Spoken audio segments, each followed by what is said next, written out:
Welcome back to Glam and Grind with Rach. And Julz. This week we're going to talk about dynamic duos, not just me and Julz, but dynamic duos in marriage and business. And a lot of people ask us, how do you work with your spouse? I get asked that question a lot, actually. And it's been something that we've had to learn and navigate, and we still are learning and navigating and making mistakes. So we're going to talk a little bit about that today. Julie, first of all, can you share with us how you and Bo decided starting to work together? So for us, it wasn't even a decision. I think it was more forced almost. And I'll kind of give you a little bit of background. But so Bo, obviously established psychologist with a big practice in Canada, super well loved by like all his clients. There's a high need for a good psychologist in the area. So he, was really sought after, honestly, had wait lists and all kinds of things. So he had a big practice while I was running the schools, right? Then we sold the schools, which was cool. And I did some other stuff like start long-term care and dabbled in a few other industries. And then when I found the schools in Omaha, Nebraska, I said, okay, like if we're going to do this, I'm going to have to commute, right? So I left every Monday, I left the kids, and then I came back every Thursday. And so he ran the practice while helping with the kids. We did have help at home, and obviously our families were helping as well. But so that was the first set of schools we bought in Omaha. And then we had opportunity to continue to sort of scale right in the area. So buy other locations, other owners. And so at that time we had a pivotal decision to make, because I was like, look, everything's going really well here, but if you want to scale, I'm going to need you here. Like I need you and my family here. I can't be gone Monday to Friday or Saturday, and then being home for a day or two a week. Monday to Thursday was bad enough. So we were like, okay, we have to make a decision. And like, what does that look like for us? But there was a few things that fueled the decision in general. So I have to give a little backstory to kind of have you understand. But the first thing was that with being a doctor, you work 24/7. You trade your time for money. That's your job, right? You're a W-2, even though you are employed by yourself. You're a W-2 in the sense that if you're not at work, you're not making any money. Yeah. Or we would go on vacation and I'm like making money in my business and we're on vacation and he's like writing reports on the beach and trying to like bill, right? Because if he's not there, he's not making any money. So we were like, man, like if we can do this without having to have like all the work at night, all the work when we're on vacation. I mean, we still worked on your own business. It's just different. So the pivotal decision really was, one, if we want to scale, we need all hands on deck in Omaha, Nebraska, which meant a huge family move and all the things. And two, if you want to stop trading your time for money. And so that was I don't know if that was a decision or if it was a pivotal push into sort of the next stage of our life. But that's how we decided to work together. How about you? Yeah. So when I started my business, it was out of necessity, which I've talked about that before, but really just to make an extra $400 a month to help pay the mortgage. And Eric, I was a stay-at-home mom before that. And so we just lived on his income. And that was something that was important to us when our kids were small.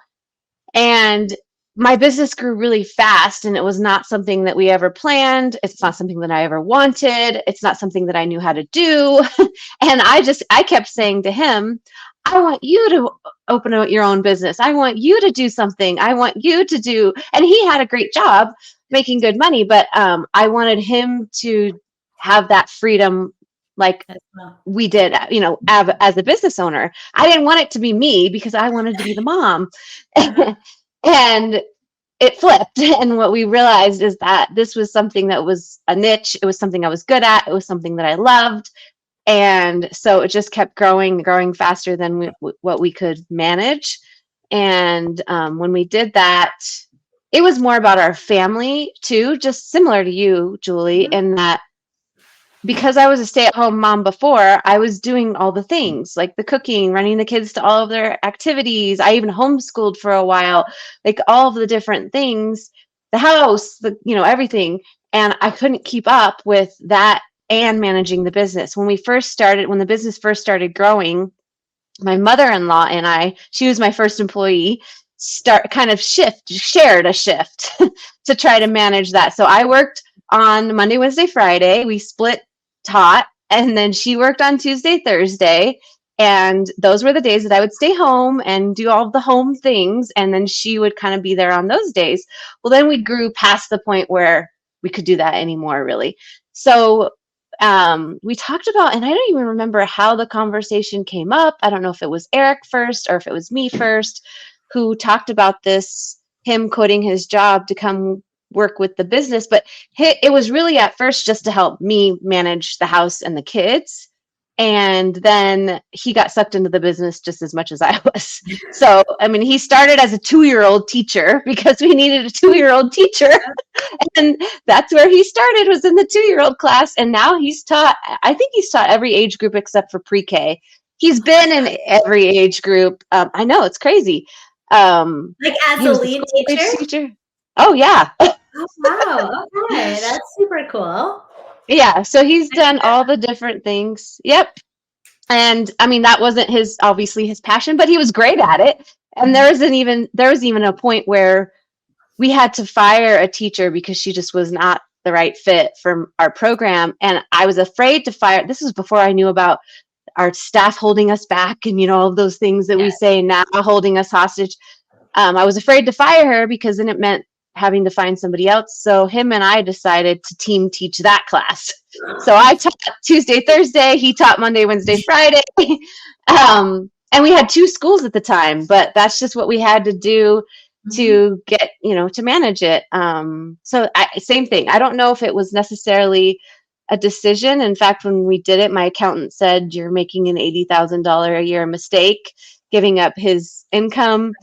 And I was really excited to prove him wrong in that case. But uh, And you so did I don't it. know. Cool. I did. I proved him wrong. I don't know if it was.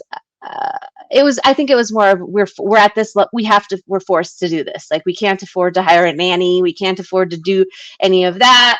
And in order for us to get to the next level, we need to do this together. So I think that's because he was like working. Same thing. Like he would work all day at his job, and then at night he would be doing like maintenance and remodeling buildings and helping me with the kids and all of that kind of stuff. So Yeah. it was just too Same, much. same. Yeah, exactly.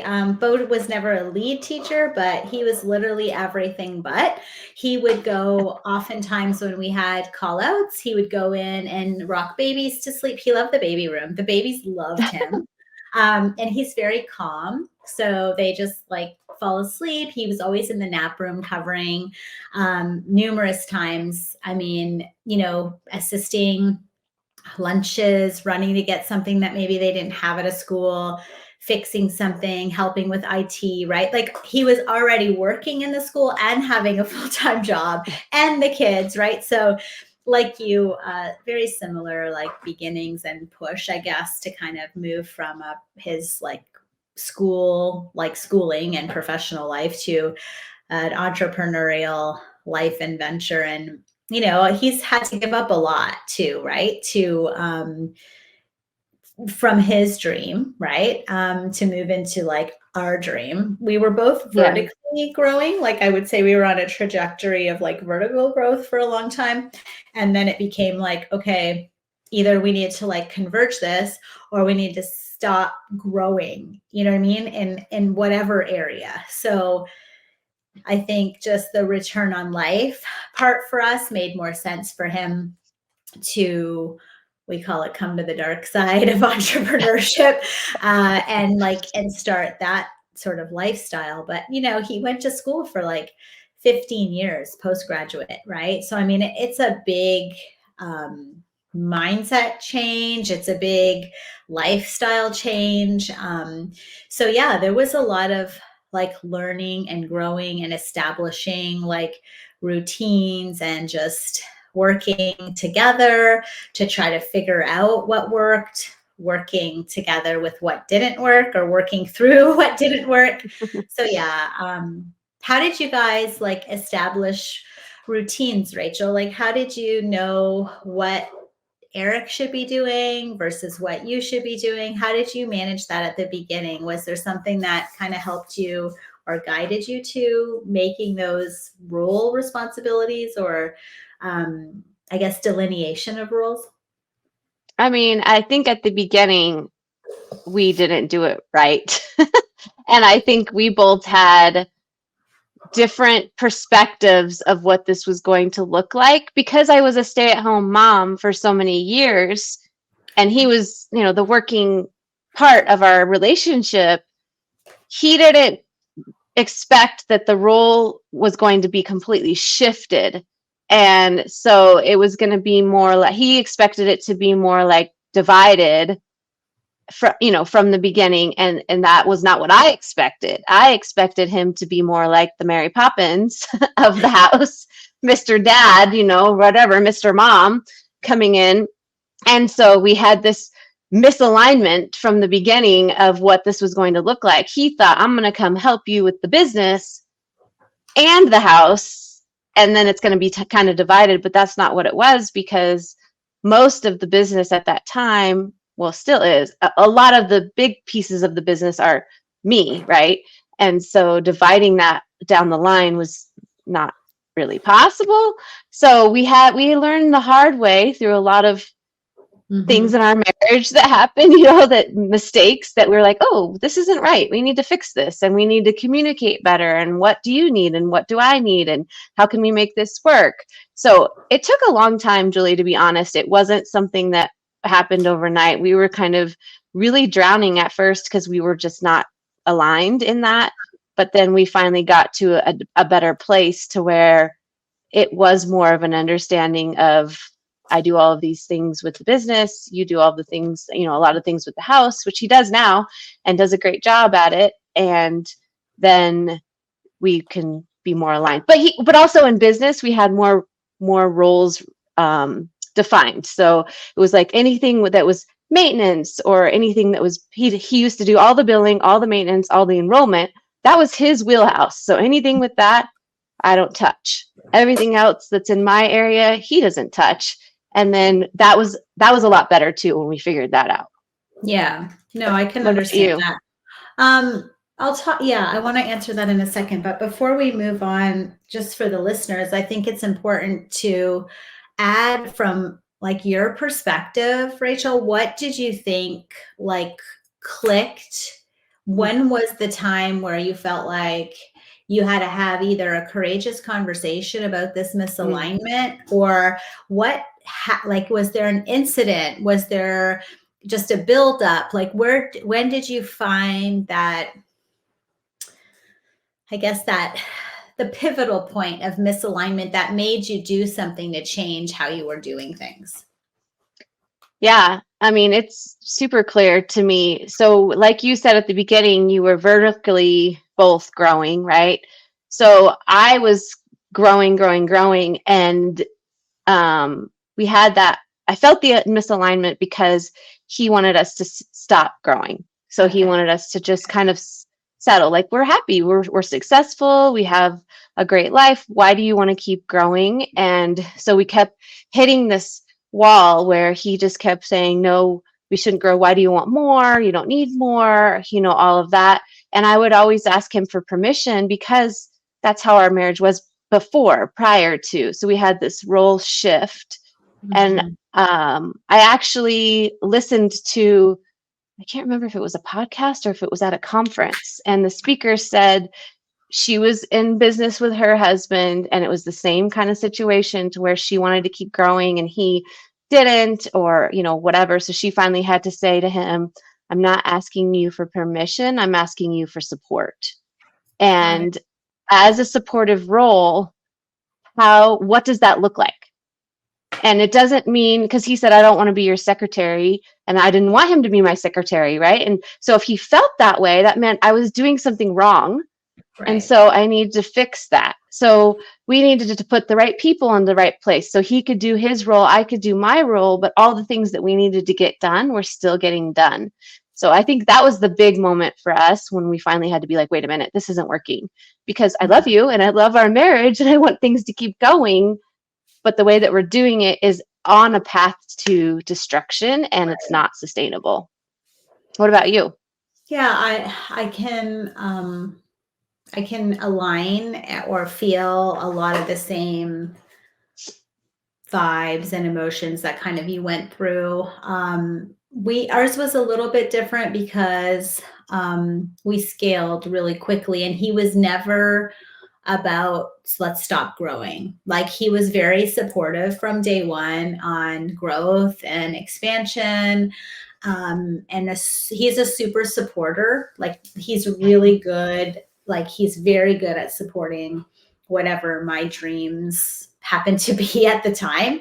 Um, and the focus, I guess, on our end goal was really strong. Like we both knew we wanted like a certain lifestyle, and this was affording us the lifestyle, was also fulfilling our impact curiosity, like the fact that we really wanted to make impact in our community at the time. And we just knew we had a product that we felt like all children should be a part of. And so I think his alignment with this like child psych side and my alignment with education, we had a lot of similar thought processes for alignment.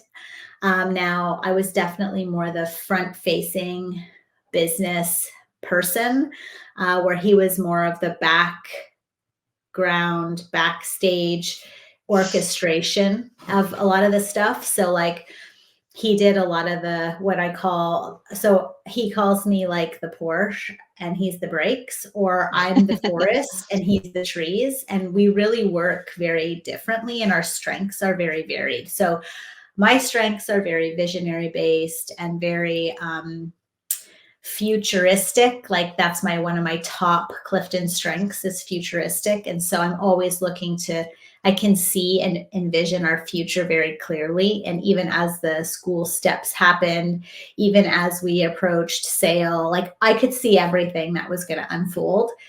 He's more detail oriented, much more analytical, much more calculated, and much more, I don't want to say risk averse, but to some degree, he is definitely more the calm, right? Mm-hmm. Of this, they call me the tsunami, and he's like the beach, right? So, like, we are very, very opposite in our personalities, which has really helped us, I think, navigate through Mm-hmm. the Yeah. business. I will say, though, that it is challenging for me because I'm like a super implementer and I go very fast and I tend to like wipe people out in my way because I'm just very like I have a mission and I'm so driven. And so it is a challenge when you're working in a partnership, especially a spousal partnership or like a marital partnership, because Mm-hmm. you can't just go, rolling people over in your way or just like trampling over them, right? Like Yeah. it's not the great safari or the crossing, like you got to slow down and you have to get the buy-in of people around you. And so I think, yeah, a lot of things that were similar, and some things that were different, but I'd say the pivotal point where we knew, like, we made a lot of mistakes as well, obviously, Mm-hmm. learning through the process. I think Bo is good at the process piece because that's what he does for a living or had done for a living his whole life. So he's very good about being intuitive, listening, like I'm all the things I'm not good at. So I think he broke things down for me and like helped me realize like why I did what I did. And like, yeah, I think there's a lot of things that like I didn't even know about myself, right? That had I had to become aware of in a partnership. And so Mm-hmm. I think that's a struggle that I deal with on a daily. Like I have an issue of like trying to like include and be respectful of those around me in the partnership because I get an idea and then I get really one tracked and I just go and go. And like, I'm super committed to it, but sometimes not really letting the people around me like know the plan or like know what I'm doing or what needs to be done to get to this end game. So I tend to be very independent and strong in my thinking, which is good for a lot of things, but it's a challenge in a partnership. So Yeah. I'm the problem. It's me, you know? So I definitely am the problem. Yeah, I could sing that song all day. Thanks, Taylor. But yeah, like a lot of it is me and my personality, and I'm a very challenging. I just have a very challenging personality. And I'm very headstrong and I'm stubborn and I'm Italian and all the things that come with the genetics of that. So yeah, we made a lot of mistakes. There was a lot of pivotal moments that we had to make some decisions together on how this was going to look moving forward. And again, I think like you, as you grow, these pivotal points come at those break points for different times. Like, okay, are we willing to risk all this for this? Are we really willing to stop here and just be done? And I'm like, never done. That's my problem. So that's another whole topic for another day. And, you know, so it's like, and when is enough enough? Issue as well, though, Julie. I mean, I would say that that's a hard thing with my marriage for sure, is that my husband is like, why are you never satisfied? Why are you never done? Why are you always moving to the next thing? So that's something that he's had to unfortunately get used to.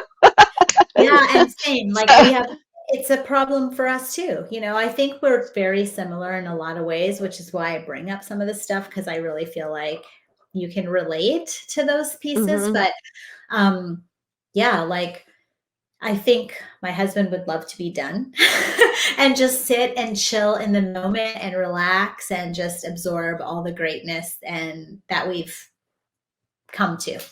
And my husband would live in a van down by he'd sell it all and live in a van down by the river. That's what he said many, many times. Yes. And so I think Bo too, like he's very Hawaiian, chill, happy with where he's at, more than satisfied with our life. And it's not that I'm not satisfied with my life. I have an innate issue.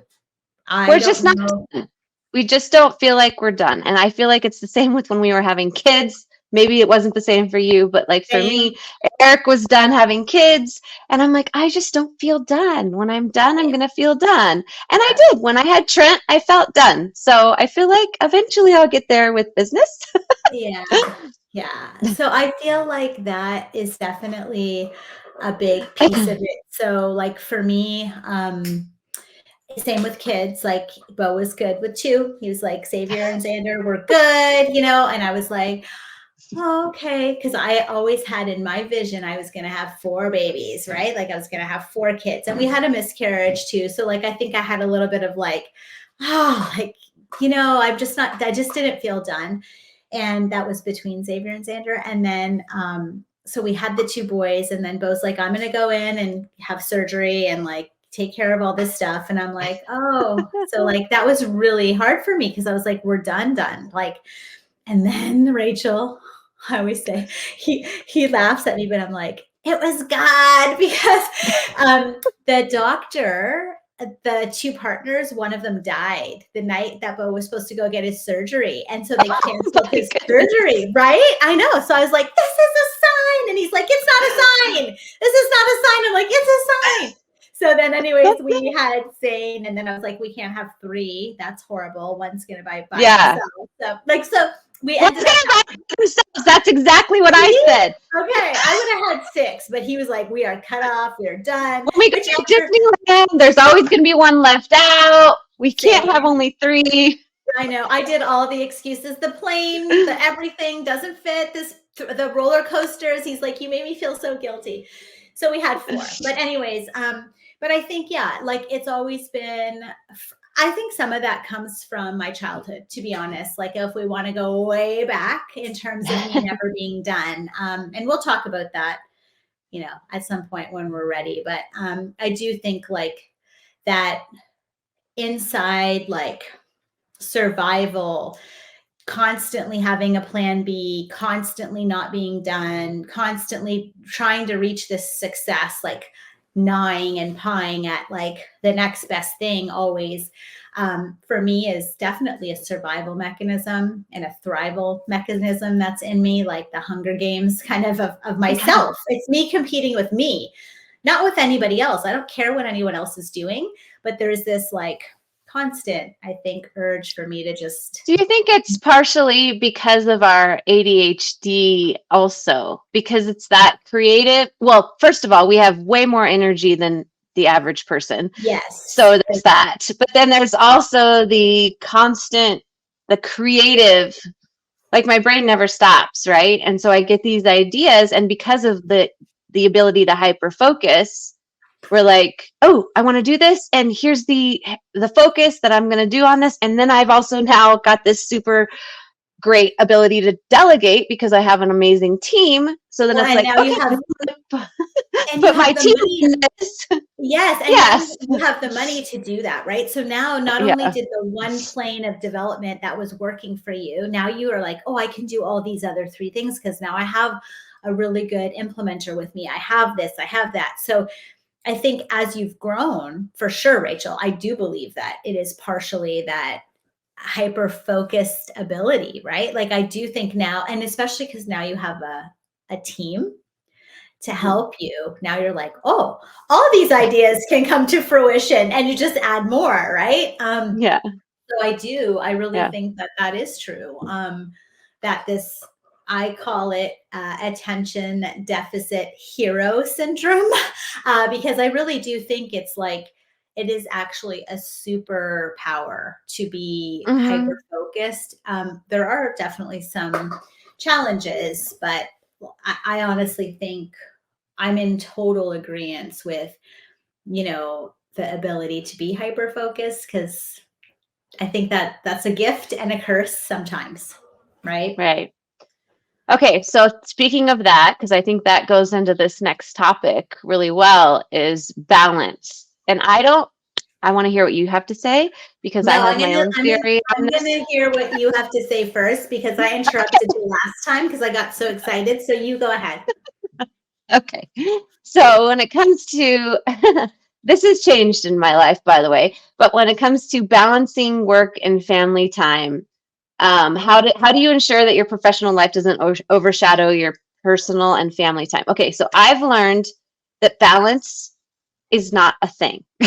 So, and I've failed many times. I've fallen off that balance beam many times trying to strive for balance. That doesn't work. So instead, I've learned boundaries. And I think that's we talk a lot about return on life, and I think that's where you have to really figure out what your non-negotiables, I feel like, first.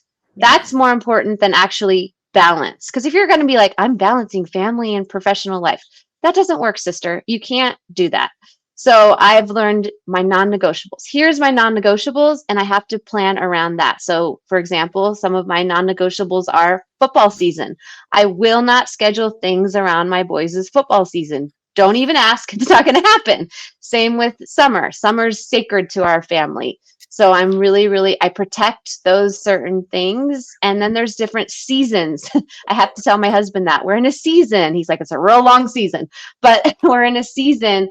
But we have to, because I have that visionary mindset also, like you, Julie, I can see the season. I can see the season ending. I can see when it's going to get to the next side. So I've learned to get rid of that mom guilt because I know I'm in a season. I'm in a season right now, to be quite honest, that I know that I'm going to be working and traveling and doing all of these things a lot, but I know the season's coming to an end. And so I've been able to really protect that by putting certain boundaries into place, and then it becomes balance. But striving for balance isn't going to work, and if that's what you're striving for, you're going to fail, I believe. What about you? Yeah, so exactly that. I believe that there is no such thing as balance. I've always said that. It's actually in my new book that's coming out. It has a whole section on there's no balance. What we need to be striving for is harmony. And that's what I use. I don't use boundaries, but It's about harmony and about like in the time that you need it in, what do you need to be doing right now? What is the most important thing right now? And so like you use seasons, but we use like importance and return on life, right? So like in this season right now, we're starting a new podcast. I have a new coaching business, or newer, higher level than, I had before. It's group versus, individual. There's live. So a lot of when you're beginning any project, whether that's adding on a new school, you're growing, right? So you're adding on new locations, you're adding people. Anytime you're in a growth phase or a new startup, which we're in both right now, we have a growth phase of our business, like of my real estate and all that business. I'm still growing that business. And then I'm in a startup phase with 2 new businesses, as are you, right? So you're in acquisitions, you're buying, you're bringing on new team members. So anytime there's going to be a startup or a growth phase, we're going to go through a season, right? And so when we're in that, we can't just be like, oh, we're going to casually get through this. It's like you have to put all your eggs and all your focus and all your time. And so, yeah, you're not going to make family dinners like right now we're podcasting through family dinner, right? You're not going to make maybe all the show choir events. You're not going to make all the sporting events. Like sometimes that's not possible. And yes, you can plan around them. Now we can be more strategic. However, sometimes things just come up and you need to deal with them in the season that you're in. So it does strain the marriage. It strains the relationship. It strains the partnership, because then we have to go back to like what we had already overcome. So like, for example, our roles and responsibilities we had 6 months ago now are being tested again, and now are being put, to a new use, right? And we have to restructure, pivot, reformulate what those rules look like. And as you grow and you add more things to your plate, those rules and structures and responsibilities have to again be reevaluated. So I agree, one, that there's no balance at all. And I think striving for balance sets you up for failure, 100%. Right. And Right. 2, if you don't figure out harmony and like how to harmonize these types of things in these different seasons, you call them seasons, I call them like the 80% of what you're working on most today. So like we always pick the most important thing, or the thing that you should be working on 80% of the time. Those are the things that you need to be focused on. And sometimes it means, missing things. It means recreating new rules and responsibilities. And so I don't think that that's ever going to be static, like trying to harmonize like rules and responsibilities. I think it's constantly going to be a thing of change, because unless you're staying static fully in your family life and your business life, I don't know how one can just be in constant harmony, right? There's always challenges to the harmony. Yeah. Well, and we talked last episode a lot about financial planning, financially planning. It's the same in your marriage and the same in your family. You have to be very strategic about planning your time. And I think on our first episode, we talked about calendar blocking and time blocking and all of that. So that's part of what I do to set up those boundaries because of those seasons. And so I have to be very strategic about like planning family things, planning marriage, couple things, plan in the middle of all of these seasons, because I know it's going to be crazy. And then because I used to live with horrible mom guilt. I mean, there's still times, obviously, when I do, but I will say that I am not as bad about mom guilt as I used to be, because I've gotten over that boundary, or that balance, lie that I told myself, and that I've heard for so many years. Oh, you have to balance as a career woman, blah, blah, blah. Well, that's not true. So I've given myself grace in that area, which has really helped in a lot of the boundaries, or the balance. But I will say that with marriage, it is hard because it's something that they don't always understand. So that's when communication has to be really on point, and just communicating your feelings to that. Because they might be thinking, oh my gosh, you're working so much and blah, blah, blah, you're ignoring the kids, or yada, yada, whatever they're thinking. But then you need to communicate with like, no, I have these things planned because I know I'm going to be having these busy times.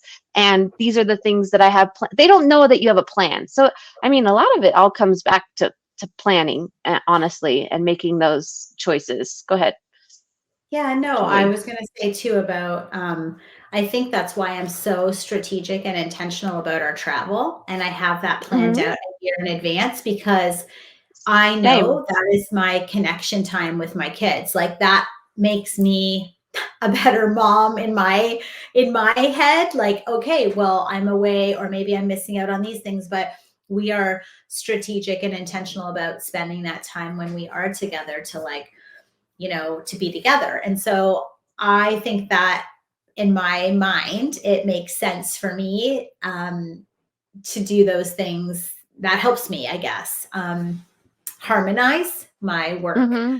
home life. But you're right about having, spouses that also don't know the plan. Sometimes I'm not great about communicating the plan, but also too that, um, you know, if they're not a visionary, right? So if Hmm. they are more detail oriented, they learn differently as well, right? So they like actually need the breakdown, and I'm Yeah. not good about giving the breakdown. So I think that's sometimes where the communication breaks down is because I don't have a breakdown. Um, Because we don't and have an so integrator for our marriage. exactly, right.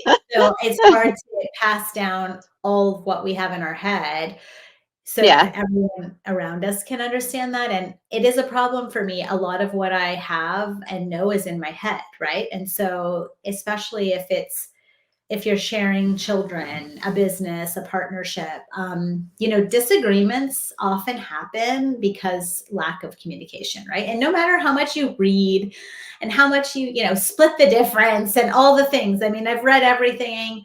Um, I'm just not, that's not my strength. It's not what I'm great at. And it's because I operate in like fifth speed all the time. And so when you're Hmm. operating in fifth speed, it's hard for others around you to operate even in fourth.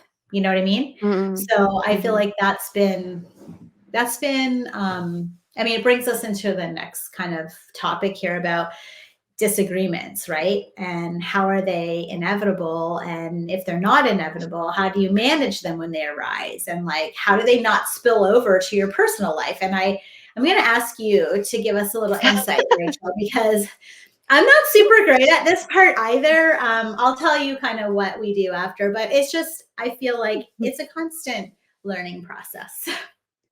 So, I mean, I'll just be honest about like today. Let's be real.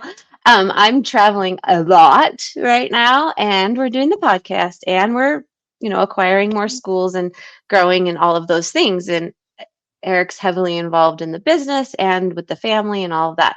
So I'm like a Tasmanian devil. Julie says she's like a tsunami. I'm like a Tasmanian devil. So Same. I'm like, he's like, you kick off one shoe and you put your coffee cup here and you, so I'm like walking through the house and, me and my 15,000 purses and all of these things. And so I'm like, I'm sorry, I can't do it. So I'm working a lot and I don't want to come home and work on the house more or do, all of those things. So I had to say to him, what? Because I have Allie, she's helping me with managing me. She follows me around, the Tasmanian devil. Um, so I said, what do you want Allie to focus on first? Like, what's the biggest annoyance for you when I travel or when I come home or when I'm, running, doing all these things? And that's what I want to prioritize so that it doesn't bother you, because it's not fair to you to have to, deal with all me and all my crazy. So he would tell me, these are the things that I would like you to focus on first, or for Allie to focus on first. So that helps too. Just being able to focus on where's the issue. I'm more the why person. You said Bo's more the why person, the more process person. That's me. That's who I am. So I'm able to break it down for him because I can see you're frustrated. I can see that you're not happy with how things are going. I can feel the tension. How can I help you? What can I do to be better for you to make this work? So I think that's what we do, is I'm able to see past that tension and just to be able to be like, okay, let's fix this. What can I do to be better? And then working on being better. And I'm always like, please tell me when I'm bothering you. I'd rather you tell me than to get frustrated and to be like, Uh-huh. you know.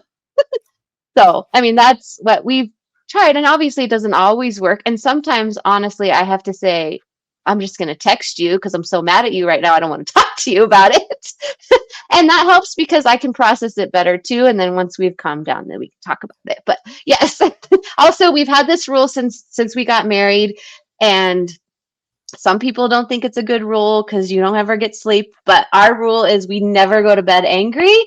And we've had some, 2, 3 a.m. nights, but we have that rule and we've always had that rule. We never go to bed angry and we also don't go to bed without each other. So, unless obviously when I'm traveling. So, those are just two little rules that we have that work for us. So, That's okay, go cool. ahead, Julie. I don't know what to say after that, sister. What do you want me to say after that? No. So we also try not to go to bed angry, although there's been times where we're up very late. I would say we fight very rarely, honestly. We have very Yeah. few disagreements, but when they're there, they're pretty big. Like if we have a big disagreement, it's like it's a All night lot. long. Yeah, it's like Yeah. a long it's the marathon of Yeah. disagreements, and we both are super stubborn, so it's really hard, like, neither one of us will give in, and so there's a lot of, like, pushback. I feel like that's how we've always been. Like I said, I can probably remember 4 arguments that we've had in 20 years. But they were definitely like longer, drawn out, not like a 5-minute deal. And I think most of it is, again, based on like lack of communication earlier on in the process. It probably could have been avoided, but we are both pretty set in our ways. I feel like I have a real hard time giving in, period, even if I'm wrong. So I really try to make it right. So like, or make my point right. But yeah, I'd say that we don't have a ton of disagreements. So it's not anything we're dealing with on a regular. But when we do have them, I would say, same as you, like, let's have the conversations. And Bo is very good about initiating the conversation because, again, that's his like background, right? I'm just like, I would just rather yell and scream and be done and like move on. But he's definitely more strategic about the conversation and ensuring that we both are like happy at the end of it and how we both feel. And I'm just like, okay, let's move on. Let's go. Right. Next. So funny. Yeah. I'm okay. I'm like, are you good? Are you good? Yeah. I'm just like, I'm kind of like more, yeah, I definitely not. I'm more like, let's go, let's move on. Like, okay, fine. But if I'm angry, it's hard for me to turn around. Like, I really I need time and I need to process. Yeah. And I need Eric's like, he'll be like, just, I'm upset, I'm angry, and whatever, just don't talk to me. And I'm like, no, I want to talk about it. Like, what's wrong? How can I help? Whatever. And he's like, I just need time. Yes. So Yeah. that's one big difference of how we process. Yeah. So, so I don't know if I have any real great answers on how to manage the disagreements. And honestly, like, I don't know who is going to tell you this, but like, I'm going to tell you, I'm going to be right real. In your marriage, if you work together, your marriage is flooded with problems from work and it crosses over all day, every day. Like when people are like, you need to keep your marriage and your business separate. Okay, that's like saying to me, let's keep our business and our finances separate. It's the same thing. Like you can't be working in a relationship in a business and come home and be like, oh, that never happened. How are you, honey? How's your day? Like all the things you talk about are your business. Like a lot of the surrounding conversations, follow up, it's all going to be related because it's not like now you're talking about, hey, honey, how was your day? Well, you know how my day was. Like you were there. So like, So I feel like it is different for married couples or partnerships or spousal, relationships in business. I do feel like there is a much looser boundary around, Hmm. the But day to I day. think, yeah, I think that changes also as you level up. And I think that's something that we experienced. So when we were both fully into operations, I would come home and vent about blah, blah, blah, blah, blah, staff and yada, yada, yada, whatever, right? And then he would also be venting too. Well, then I got out of operations and he was still in operations. So he'd be coming home, blah, blah, blah, blah, blah, blah, blah. And also he couldn't see the scaling piece of it because he was still heavily in operations. So it was like, you got to get out of operations so that we can think better and focus better. And now that we're both not in operations, our conversations, yes, we still talk about work, but they're different. They're not, Yeah, they're like, more okay, like strategic. Yes, but I was Okay. going to say, even if it's not about work, you're strategizing. Like Yeah, you're always yeah. talking about next level stuff in your family, in your business. Like you're connected to the business because as you level up, more decisions need to be made that are higher level that can impact your family every day, right? So Yeah, like yeah. when you're choosing to make a school acquisition or a business acquisition, now you're talking again about putting all that risk out there again for your family, right? Mm-hmm. Or you have to change the way you're living to be able to make the acquisition, or Right. you have to add someone in, so you have to take some of your money that you're used to making out. Like I feel like as you level up, it almost becomes more a part of your life in a different way. Yes, not Yeah, about different way. operation, but it's almost more stressful because it has a huger impact. Like everything you have to discuss has a big impact on the Mm-hmm. back end of your business. I don't know, like for us, the last year, especially like going through scaling for sale, right? Every decision was so calculated and so Mm-hmm. strategic. And we would go back and forth numerous times trying to find the right decision. Yeah. So I don't know. I just feel like the lines are blurred with business Yeah. relationships. I feel like it's Yeah. really hard to keep that stuff separate. Well, it was for me. I mean, again, I'm challenged communicatively. I feel like I need help with that, and I'm always learning. But I did Mm-hmm. feel like that the lines of like work, home life was hard to keep separate for me. So, how do you approach financial planning and decision making in your business and your personal finances? And this, I feel like, has changed for me too. Yeah. So you go ahead. I'll let you answer first, Rach, because I just finished, but it'll Okay. probably be similar, I think, than what you're. Yeah. So, I mean, at first, honestly, I didn't know what the hell I was doing. And so, and I just pretended like I did the whole time. So, poor Build guy, that he just, plane while flying it. yeah. And he just trusted me blindly. Sure, you know what you're doing. Anyway, so that's kind of how it was for a long, long time. And I would say it wasn't until recently that I've brought him more into the financial picture as far as our business goes. For our Right. personal finances, I think he's probably always been, the leader of that Mhm. situation. But business wise, I've brought him more into it because he's so calculated and so good at, like you said, the analytical side. He's detail Mhm. oriented. He's also very good at looking out for the weeds and things that might come up and the alligators that we might come across. He's very good at all of that, kind of seeing things that I'm just like, oh, it'll be fine. He's really good at that. um, and then he asks me the hard questions too. And I'm like, oh, it'll be fine. Then he'll ask me these hard questions and I'll be like, oh, no, maybe, So I've brought him more into that and I really value his opinion and his planning and forethought in the business as we scale than before because it Mhm. was on a smaller level. So now I really want him to be even more part of the business financial piece For than sure. before, I would say.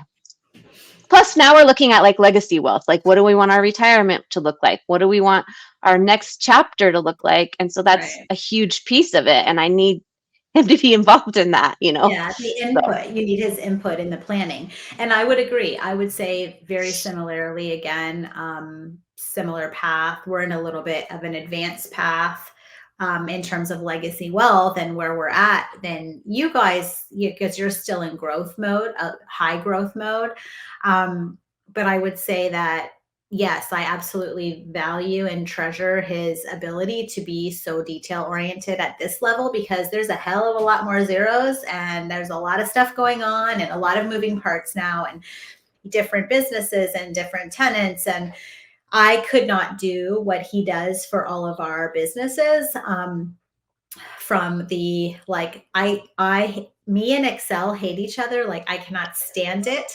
I am all like, it's all in my head, but he's oh my like, gosh. he just computes every single thing and like what the returns are and who owes us what and when. And if I was in charge of this, people would have free rent. There'd be lots of things, because I just can't keep up on the like structural part of all the details, right? That's just not Mm-hmm. who I am. And we know that. So he has become instrumental in like working with our fractional CFO, our bookkeeper, our accountant, giving them the like any type of paperwork, any type of numeral, like numbers, reports. He does all that. Like, I Mm-hmm. have all of the front facing relationships, the business development, things like that. But yeah, without his detail oriented analysis, we would not be in,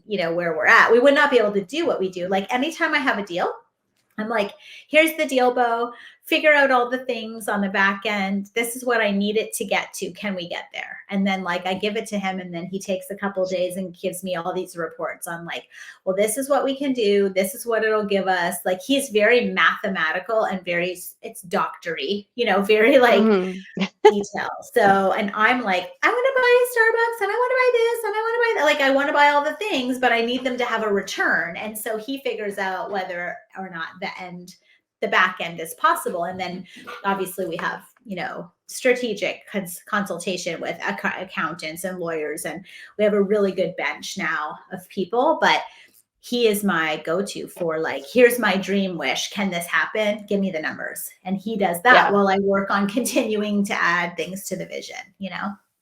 So Eric, he will say to me, can you just take an Excel class?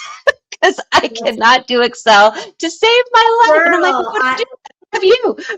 that's seriously, same. Like, every time I try to make an Excel, the freaking things are moving in the wrong spot. Nothing adds up. I get so frustrated. I said to Bo, like, literally, for the time that it takes me, it's not worth it. Like, Mm-hmm. honestly, I have him do it and he does it better. And I get way more, like, he also thinks differently. So he creates Yeah. all these other like scenarios and Systems and possibilities. And processes. here's 3 exits. I'm like, I asked for 1, but great. 3 is awesome. Like, I would never even think about those things. You know what I mean? Like, this is what I'm Yeah. thinking. This is the exit I have planned. This is how I want to do it. Does it work? And he's like, okay, well, I did that, but I also came up with 2 other ways that it would work if you feel like this is better. And I'm like, I don't think that way with numbers, right? Yeah. I'm definitely more people, vision, strategy overall, Yeah. but he is my numbers guy, 100%. That's how Eric is too. He's very good at like processes and systems too. So he'll Same. create a process and a system for everything that he does. And I'm Yeah. like, that's awesome. So I come up with Yeah. these crazy ideas and then he puts it on an Excel spreadsheet Yeah, and and makes it happen, right? Like, so anytime yeah. you do an acquisition too, like, I'm awesome. Like, I can look at all the spreadsheets. Once they're done, I can give you the whole breakdown. But Hmm. creating them and spending the time to like do the analytics, it's not what I'm best at. So I don't spend my time doing what I'm not best at. You know what I mean? We Yeah. have him spend the time on the things that he is definitely an asset to our family and our businesses for. So anyhow, Okay. yes. So we're the same. basically, we're the same. So, what advice can you get? You get to answer this one first. What advice would you give to other couples who are considering or currently working together, and any pitfalls they should try to avoid? Rachel, you always give me the hard ones. Okay. Advice, let me see. Advice for other couples. So I would say, I think I would do this activity first. I would do like the 1, 2, 3, 4, like what I'm great at and love to do, what I'm good at and like to do, what I am good at but don't like to do, and what I'm not good at and hate to do. I would create that like 4-box exercise, which we do a lot for our business and even for our leaders. And then I would pick all my number 4 stuff and see if there's any of that in his number 1. And then like really start delineating roles and responsibility based on strengths. I did a strengths-based test, Clifton Strengths, and we are very different. He is a green and I'm a full orange. So an orange is like influencer, very interested in people, can help with just the people facing side of business. And his is all like analytical data, systems, processes. Probably you and Eric are orange and green as well, or orange and blue or something similar. But and so finding out really what each of your strengths are, I think that would be where I would start with strengths-based roles and responsibilities really early on, and build from there. And then just really try to work on communication, courageous communication, I call it, because you need to be honest and communicate as well as you can. And I'm still learning, but be really communicative about how you're feeling, what's working, what's not working. And maybe honestly, like set a meeting weekly that you just check in to each other. I do not do that, but we should. I did it with my team, and now I'm thinking, I don't know why I don't do it with him. But because I think the way that our life is so busy and we're constantly adding responsibilities and roles, and things have to change. And I feel like we don't sit down to really sit in the moment and say, this is what I think is going really well. And like, this is annoying me and I can't deal with this anymore. Right. And I think we need to do that more. And I think after this call, I'm going to put that on our priority for us, is like, I don't even care if it's like a lunch date, but like once a week, we just talk about like, where are you at? And like, how can we be better at this? Because it's a constant process of learning and change. And so I would suggest those 2 things to couples. In terms of avoiding pitfalls, I think communication creates pitfalls, or the lack of communication creates the pitfalls. I also think that you have to be on the same end goal priority. So like if one of you wants to like leave the country and move to Tahiti and chill on the beach, and the other one wants to build an empire and have a condo on the ocean in Florida, I mean, like the end games are both different. And we've had that struggle sometimes as well, like about where we're headed, and are we headed in the same direction, right? I think that's also something that I think you should do early on. Yeah, and something that I'm adding this year, which I haven't done either, but I'll tell you how it goes, is almost running my marriage like my business. Like Julie said, I've never thought about doing the 4 different squares with my marriage ever. So I'm going to do that today. Thank you, Julie, for that.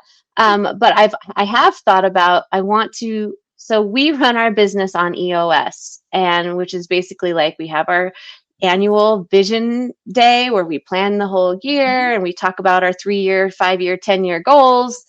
I want to do that with my marriage. There's a book, Rachel. There's an EOS for families. Yes, I'm going to get you it. Hold on. Keep talking. Yes, there's an EOS for couples and families. And you run basically you run your marriage and family the same way you run EOS or Traction for your business. I'm going to get you the name. Keep Perfect. talking. Okay. Yeah. Okay. So so that's what I want to do. I want to do a strategic retreat, just like I do with my business with Eric, and plan out our goals and vision, whatever, which he hates, by the way, because he's not a visionary. But and then also the the weekly meetings. Like, I think that's a great idea too, because he's constantly like, do you have time to meet me? We need to talk about this. And Yeah. one thing that he said that really was hard for me to hear, but I needed to hear, was those crucial conversations, like Julie said. So when it talks about pitfalls, is he said, I feel like you give so much to everybody because I am a higher energy person. I am influential and all of these things, that you give us the leftovers. And that was And so hard to hear, but so true. yeah. And so that's why I've tried really hard, like you said, the traveling, the summers, the, those different things that I've tried to carve out, but I need to be better about every day. Because he said you travel and you come back and you're either tired or you're working really a lot to get caught up on other stuff before you travel again. So just really trying to make time to Yeah.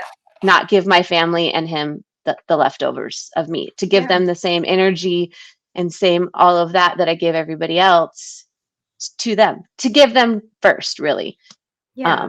So No, yeah. that makes total sense. And so it's called Running My Family on EOS. It's an entrepreneurial organizational system for family life by Gino Wickman. So it's Perfect. all the things. And it's what similarly we did for our family in terms of creating core values, mission, vision. We have our plaque on the wall. I've showed you it before. And just creating like some real big goals, like finishing the continents together, like quarterly rocks of like what we want to get to, what we need to work on. But we used to do weekly EOS meetings with our teams, business EOS meetings. And so I want to put an EOS implementation. I'm going to start that actually after this call, weekly with Bo instead, and just do our implementation of what that looks like from like a parent point of view and a family point of view. So we have all the structure already in place for mission, vision, values, and the core values Yeah. and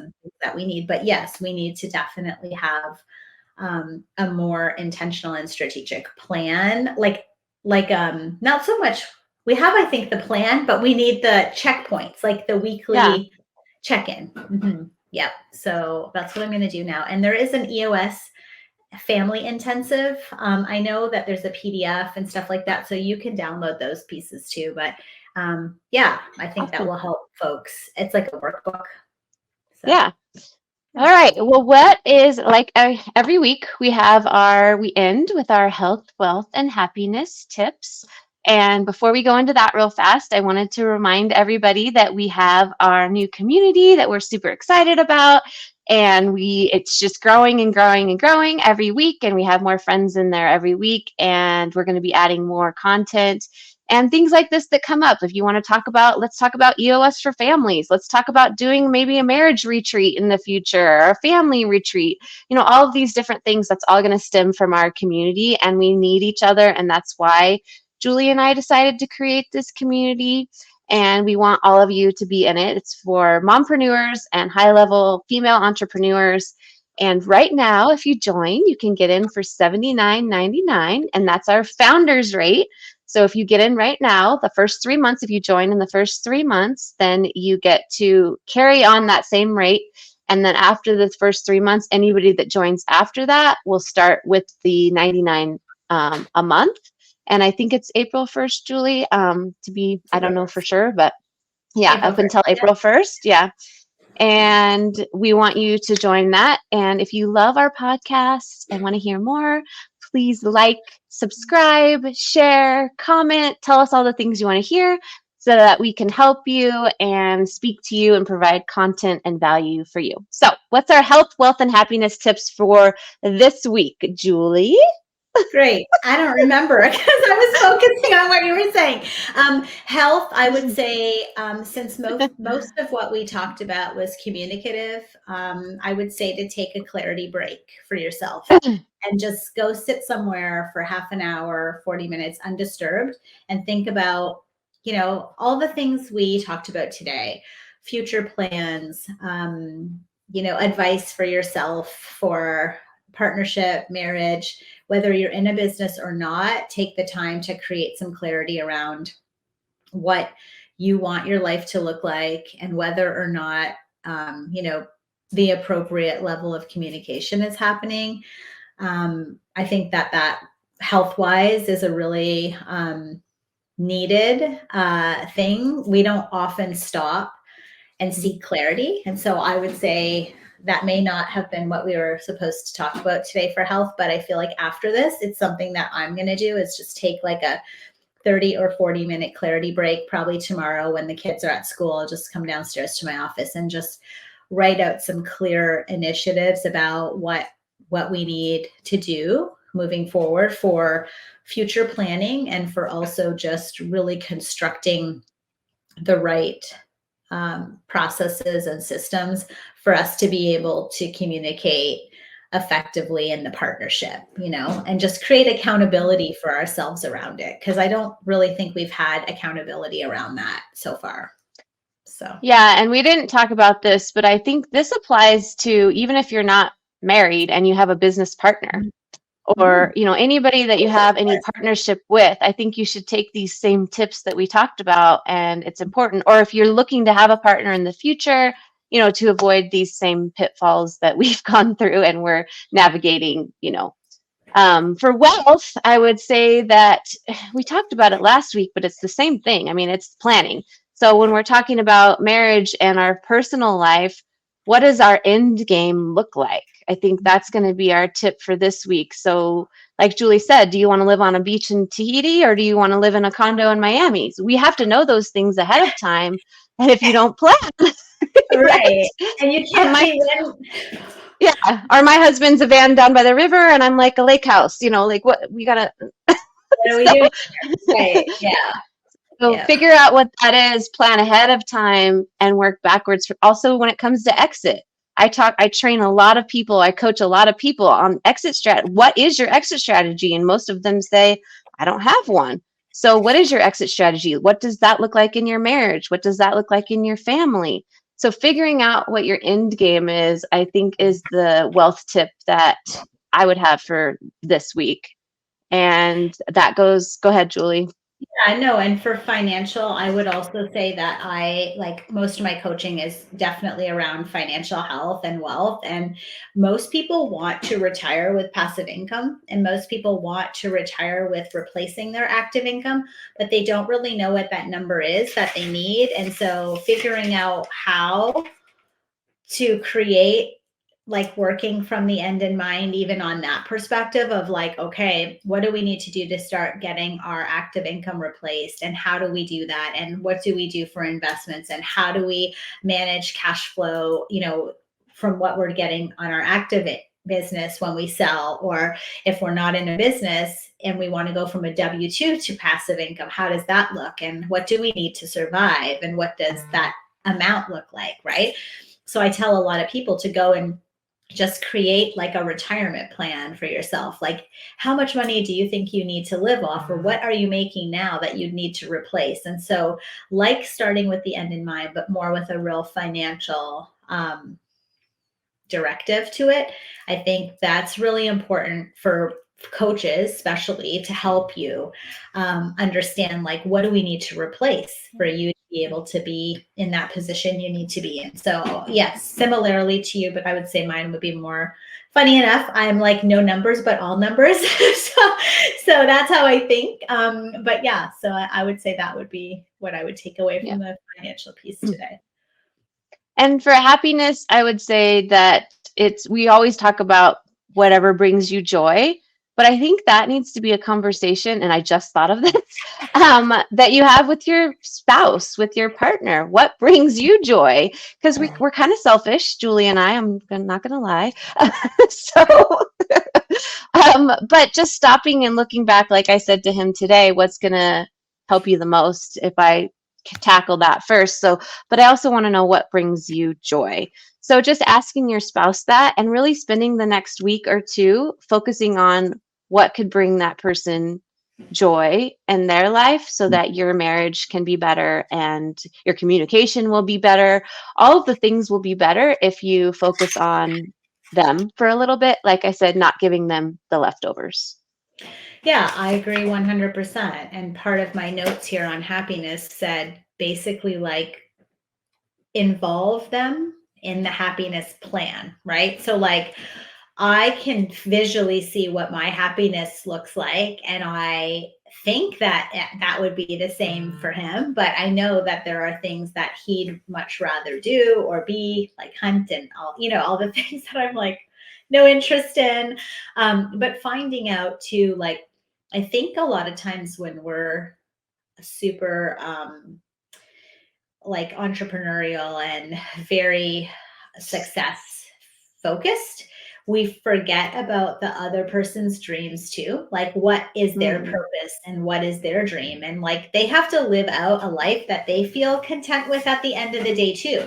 And so I like definitely need to work on doing that more often, for sure. Yeah, like if you want to live in a van down by the river, can you live in a van on the lake? Like, Yeah. just, I can't really live in the house. And running water, right? So like, yeah, I think that's the thing too. Like, what purpose they have. Like, are they living in their purpose too? And like, maybe they're not. And is that the best spot for them to be? And is this partnership, the best spot for them too? And finding out, like, maybe they don't even want to be in the business. Like, so really getting clear. I think clarity is I'm leaving this conversation today with like, seek clarity, like in all things, happiness, wealth, partnership, marriage. Just seek clarity for yourself and seek clarity from them. Yeah. I just want to be, as we end, just really transparent for a minute and just say, before Julie and I plan these podcast episodes, obviously we talk about it ahead of time. So we came into this episode like, oh, we're going to talk about this and it's going to be hard because it's hard right now. And are we even doing what we say and saying what we do and all of these things? And I feel like at the end of this that I'm like, oh, I'm really excited about this and I've learned some great tips. So thank you, Julie, because now I have a different perspective afterwards, clarity, like you said, than I did going into this. And I hope our listeners also feel the same. Yeah. And I feel that about things that you bring up. I'm like, oh, I didn't think of that. Or, you know what? Like, hey, we need to just be better about establishing the accountability, right? That's not what I know that that's what we need to do, but we don't do it, right? So pushes me to hopefully be 1% better every day. I'm still trying here, but yeah. So yeah. And I think that we always have a game plan of how, the conversation's going to go on the podcast, or at least the topics, but it always ends up going in like our minds, 5 million other directions. But we just really want to thank you guys for being on here and for listening. And we hope that you are getting value, and we hope that we're able to, help you avoid the mistakes, or at least make them alongside us, because we're learning too, right? We're learning every day. We're not sitting here in any kind of throne. We've all been in situations and we face stuff every day. And so just knowing that, like, we're all the same, I think helps realize like, hey, you know what? There's no omnipresence here. There's no superhero that's doing it all right. We're all learning, right? And so, yeah, I think that's the whole point of our podcast is like, let's learn together. Let's grow together. Let's be a community. Let's support each other. And let's be a village for each other. And so, yeah, I hope that's what we're doing for you all. I love it. All right. Well, we will see you guys next week. And we're excited because next week we have a special guest. So you will get to meet our special guest, our first podcast guest, and we will announce that on our social. So look for all of those announcements, and you are going to be excited and get a lot of value from our special guest. So we will see you guys next week. Bye. Thank you so much for tuning in for this episode of Glam and Grind. Make sure you like, subscribe, and share. See you next time.